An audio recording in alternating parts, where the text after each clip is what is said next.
Hello, hello. I am here to talk about Mary Mary, Season 6, Episode 5. So the episode picks up where the other one left off, and essentially, Erica runs back on stage because she hears them playing I Love God. And she goes in and she sings, and then they have to rush to the hotel, pack their stuff, and rush back to the airport to catch their flight to Manchester. They're talking about how they don't think they're gonna make it. This is so stressful. But I didn't see anybody walking fast. I didn't see anybody like doing any movements that made me really feel like this was truly happening, like they were truly in a rush. I really just feel like they just said that to give added drama. And do we need added drama at this point? Like, I feel like we watch Mary Mary just because we like Mary Mary, but like we know that they don't really got drama. Like, their drama is just Tina and Erica arguing. So whatever, they make the flight. So they get to Manchester and they have to do rehearsal. Erica can't do it because going back and singing her solo song, I guess, destroyed her throat. Her throat is on fire. And I'm concerned about that because, like, Erica wants to be solo so hard. She wants to do this. She wants to work 5 jobs. She's on the radio. She's Mary Mary, and she's herself as a solo artist. Then she wanna, and then she is a first lady, so that's a job within itself. And your throat is always broken. Like, something gotta give so that you can have time where you're not speaking. Like, if you value your singing voice, you know, as the talent that God gave you and that you need to use, why would you have a job where you have to be on the radio for hours every day at the crack of dawn and you know your throat already broken? But that's just me. I guess I'm just practical. I don't know. I'm not a dreamer. I guess I just, whatever. That's them. So Tina goes to rehearsal. She's giving the keyboard player a hard time because she's doing like a slow, nice, jazzy kind of version of Shackles, whatever. And he's playing it a bit too fast for her liking, and he's not really picking up on how to follow her. So she, in her very Tina fashion, is telling him very plainly and a little condescending that it's not the right timing for her. And then she goes and talks to the musical director that she knows because he's the only person from the band that they know because they took a band from Manchester. And it's like, you better get together. He's like, well, I've been working with them for 9 hours, so it is what it is right now. But when it came to the actual show, it all worked out well. But before the show, like, Goo is there to style them, and honestly, to tell you the truth, they do not look styled. I'm sorry. Like, Goo has them in some nice fitting, like, wide leg pants, like a camisole, and then they both have on like long, what do you call those? Like a duster, like I don't know what the actual word is, but like a long sleeve opened up shirt that comes to the floor. I could have put that together. Like, that's something you just wear to work. That's something you just wear to brunch. That doesn't tell me that you are a Grammy-winning recording artist and you're about to do a concert. Like, you look like you're about to go have dinner as sisters, and you're just like, girl, let's go have a couple drinks, put on some clothes. And y'all gonna take a selfie of yourself with y'all drinks and y'all, you know, your glasses in your hand, and that's it. It doesn't look like you're about to hit the stage, but whatever. Goo flew all that way to put them in some H&M, but that's me.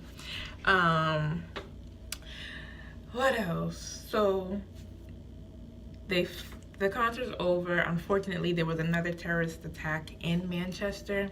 So Warren is back home getting worried, just wants to hear from Erica, make sure she's okay. And of course she is.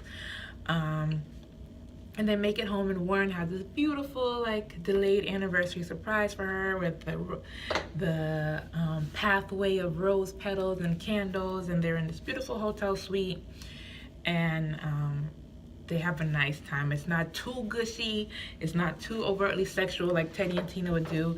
It's just the right sweetness that you're like, aw, that's a cute couple. So that was actually cool to see. And then they're talking about like they have a quick turnover before they have to leave for Israel. And they don't have a song yet.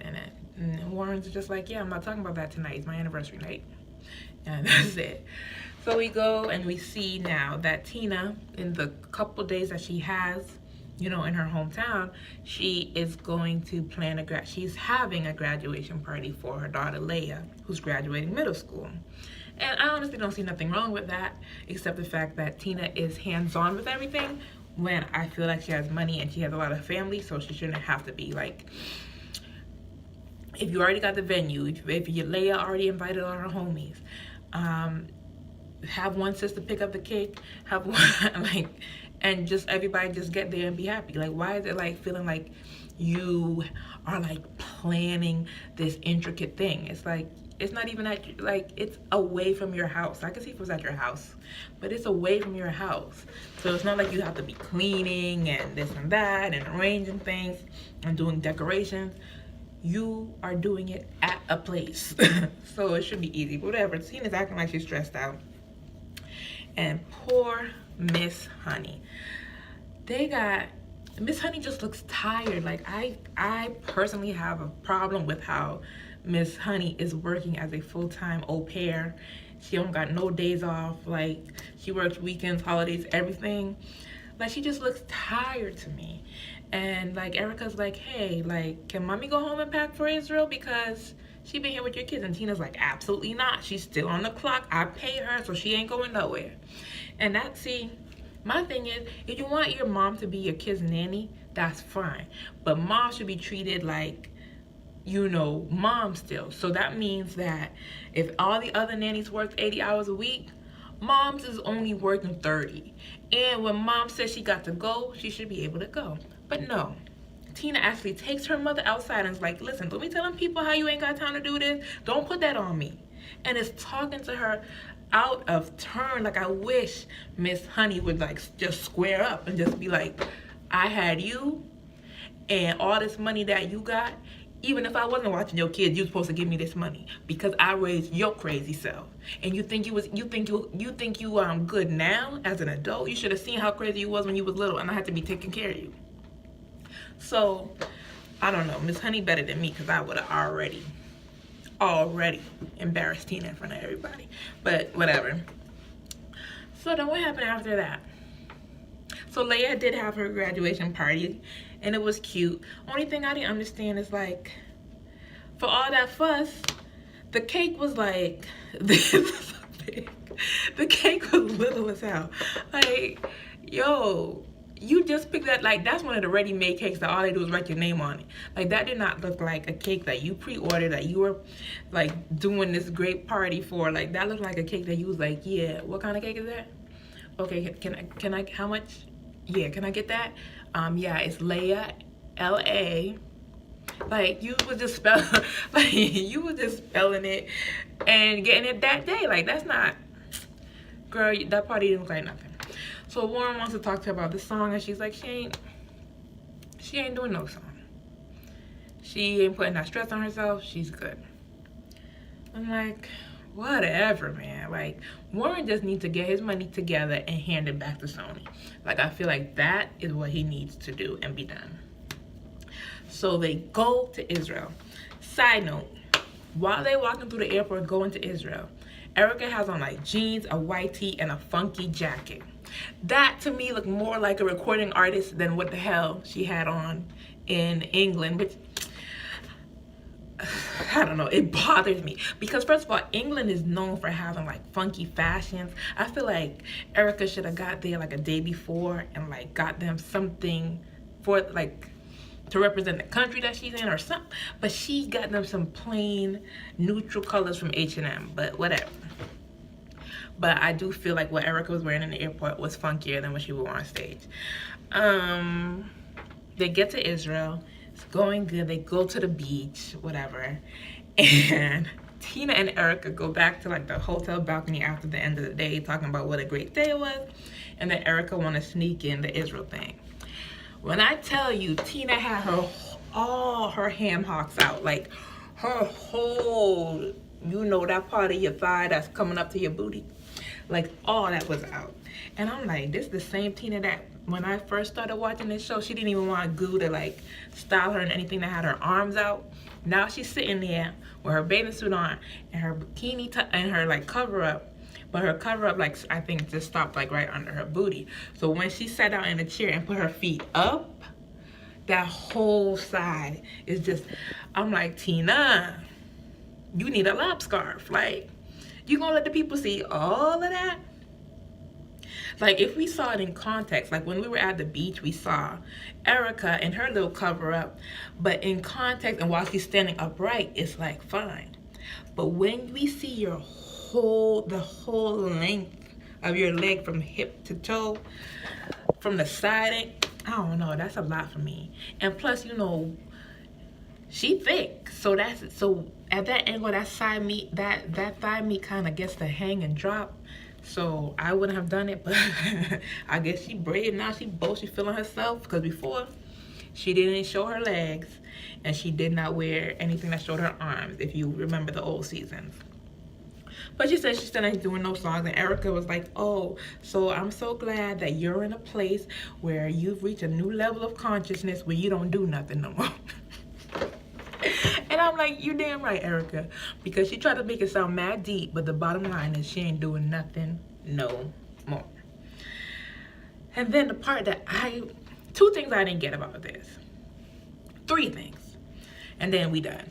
So, number 1, y'all Christians, y'all gospel artists, and y'all got money. Why have y'all never been to Israel before? Like, isn't that one of the things that like all people who are Christian want to one day do if they can afford it? They want to go to the Holy Land. Why y'all ain't never gone before? Y'all had to wait for somebody to set up a concert for y'all to go. Y'all couldn't just go on your own personal journey. Even Whitney and Bobby Crackhead self went. Like, why y'all just going now? And what else I said? They was trying to have a concert at Jesus's tomb. Now, I love gospel music. I do. But I would just like the tomb of my risen Savior to be a sacred, solemn place. It shouldn't be no place that people talking about, I love God. It shouldn't be everything should be just, we quiet, we solemn, we're overwhelmed with emotion. We're just gonna take it all in. You should not be having no concert at the tomb of Jesus. Is that just me? Like, to me, that's too much for such a holy place. Like, that's supposed to be just quiet, reverent. What's understood ain't gotta be explained. Like, we don't even talk too loud over there. Let's just be quiet. But they was trying to have a concert at the tomb of Jesus. I'm glad the people were like, no, let's not ever do that. And then the last thing is that they're planning as a family to go get baptized in the River Jordan. And Tina went on Google or whatever and found out that there's another location that archaeologists say, I guess, is more accurate to where John the Baptist would have baptized Jesus. She's like, she wants to go there. The dude is like, it's not a nice place. Like, that part of the river is swampy. It's not upkept. Like, you'd be better off just doing it in like the general area where most people do it. She's like, no, she want to go to the real place where Jesus actually was. And Erica's like, I don't want to get baptized in the swamp. Like, the point is we're getting baptized in the River Jordan. It's not that we have to be at the exact like part of the riverbank that Jesus went to. And Tina's like, I don't care what y'all talking about, we going. And then they were trying to bully them. This is what I don't like about how Americans treat people with accents, because the man clearly said that the place is safe. It's just swampy. He would not advise anybody to go there because they're not going to enjoy the experience. And if he's a tour guide, he wants to bring people to places that they would most likely enjoy. Because if a tour guide sells you on the idea and then you get there and it looks like crap, you're going to write a negative review. So the tour guide dude is like, I wouldn't personally go there if I were you. And they were like, well, why would you say that? Is it safe? Blah, blah. And the dude said, yes, it's safe. And then Teddy want to get Buck, want to get Chicago, Southside Chicago on them. I'm just like, the man already said it was safe. Why are you acting like this is not the people to get gangster on? Like, he's just a tour guide and he answered your question twice already. Like, relax. So I guess next week for the finale, we're gonna see, you know, them probably seeing the holy sights and being overwhelmed with emotion, like most Christians would be. And that's it. Because I don't know what else could be so great about the finale, considering there isn't really a story arc for this season. But I will watch it just because I've been watching all along, so can't stop now. That's it, y'all.